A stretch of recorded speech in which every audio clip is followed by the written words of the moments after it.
Hello everyone, this is lecture number 12. In this lecture, we study about the design of singly reinforced beam by limit state method. In our previous lecture, we discussed about the analysis and numerical part of singly reinforced beam by LSM. In this lecture, we study some design steps which we used for design the singly reinforced beam by limit state method. So, for designing part, what we have to determine?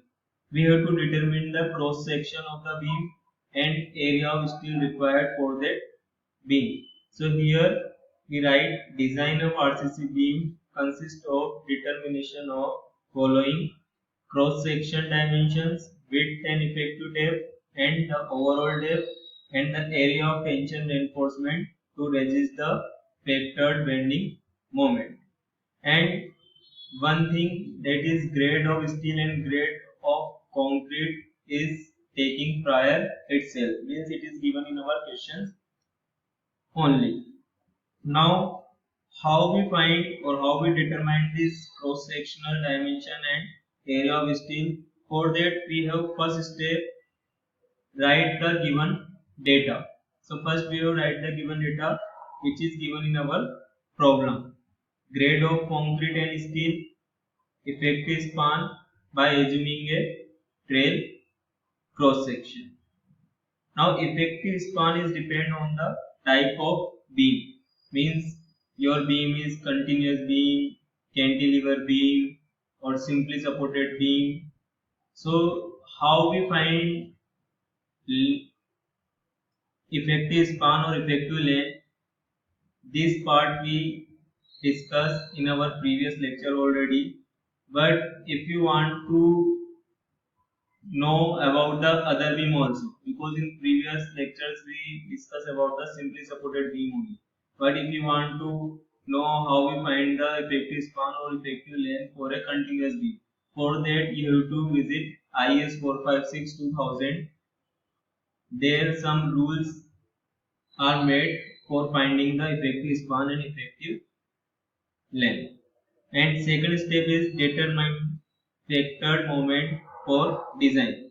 So factored moment is the factored bending moment. You already know that here we have some simply supported beam, and in our simply supported beam there is an UDL. So for finding the bending moment we have one formula, that is WL square upon 8. Here we use effective length, so here we write formula is WL effective square divided by 8. Step third, determining the final cross section dimensions. So after finding factored moment from principle of structural analysis, you have to find the cross section dimensions. So for finding the cross section dimension, you have to assume the value, or likewise you have to use formula which we earlier used in working stress method. So here we have some thumb rules for width, like as working stress method. The rules are width of column on which beam is going to rest, width of masonry wall which is to be supported, or 250 to 300 mm.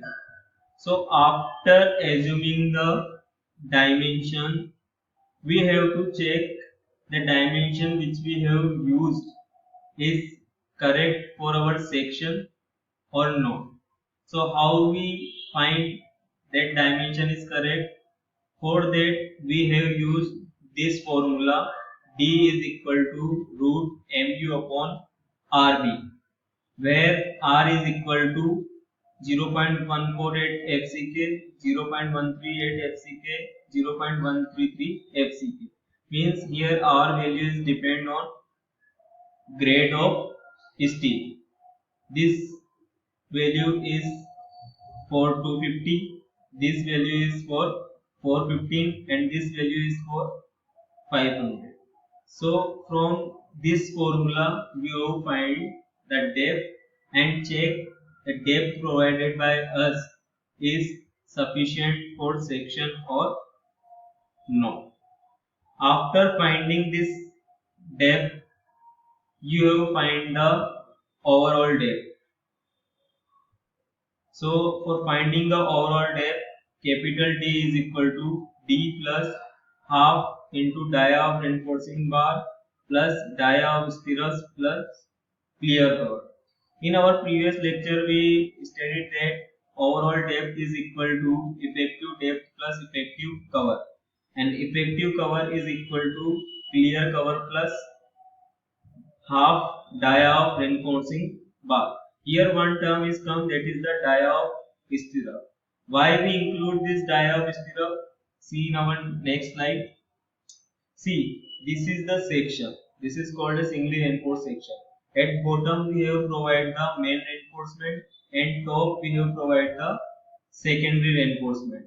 So for supporting this reinforcement or make a perfect location of this reinforcement, we have provided this stirrups. This thread like structure is your stirrups.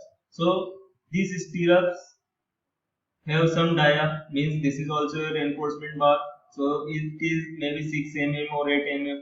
So if you count from that side, then this stirrup dia is also come. So if you find the correct value of effective depth, then you have to subtract this dia also. But when we solve the problems, we consist only effective depth and effective cover, and effective cover is equal to clear cover plus half of dia of reinforcing bar. At that time we neglect the dia of stirrups. The recommendation ratio of overall depth to width is 2 or 1.5.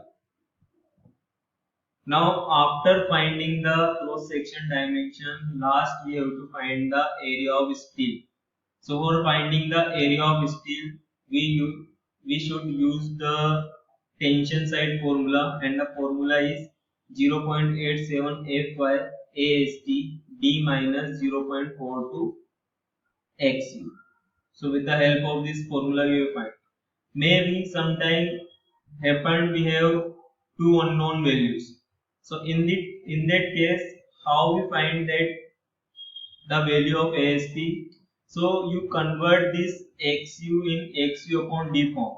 So here we convert this XU upon D form, and we already know that XU is equal to 0.87 Fy AST upon 0.36 FCK B. But for converting this XU upon D, here we divided both sides by the D. So here we get XU upon D. So put this XU upon D value in this equation, and here we get MU is equal to 0.87 Fy AST D 1 minus Fy AST upon FCK BD. This formula is used when you have not find XU value, because if we not find XU value, we directly find with the help of this formula. But if we have XU value, then we have used this formula and this formula. So for finding or compute the XU upon D from compression side formula, we have used this equation, compression side equation.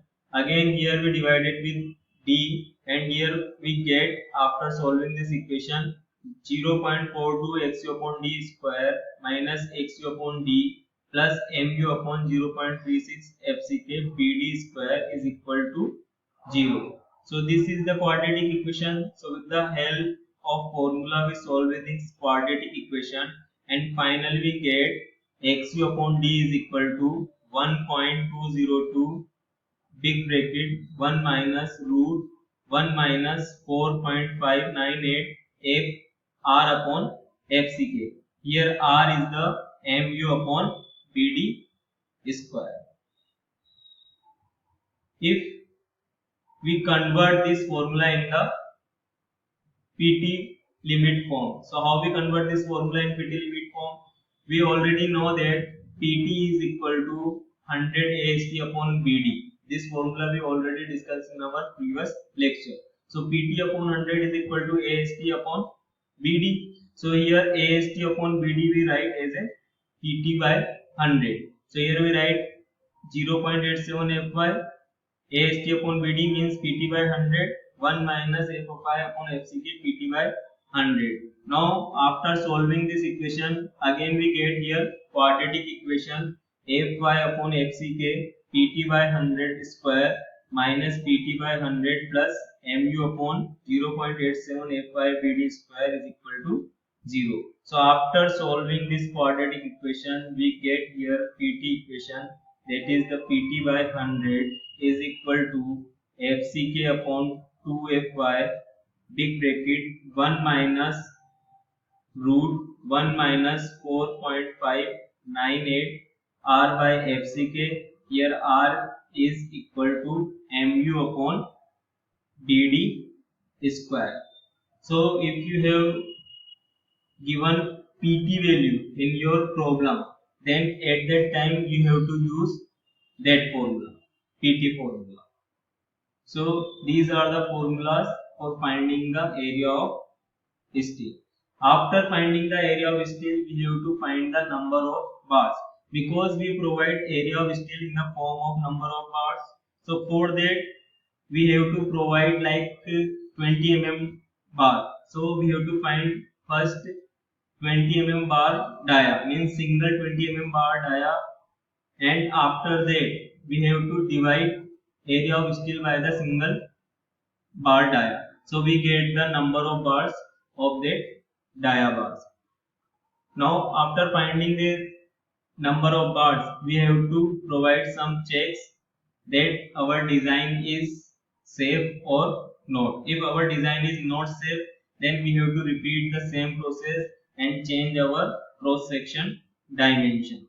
So these are the checks. We have to find the strength in flexure and check for minimum steel requirement. That is the formula which I have given in IS 456-2000.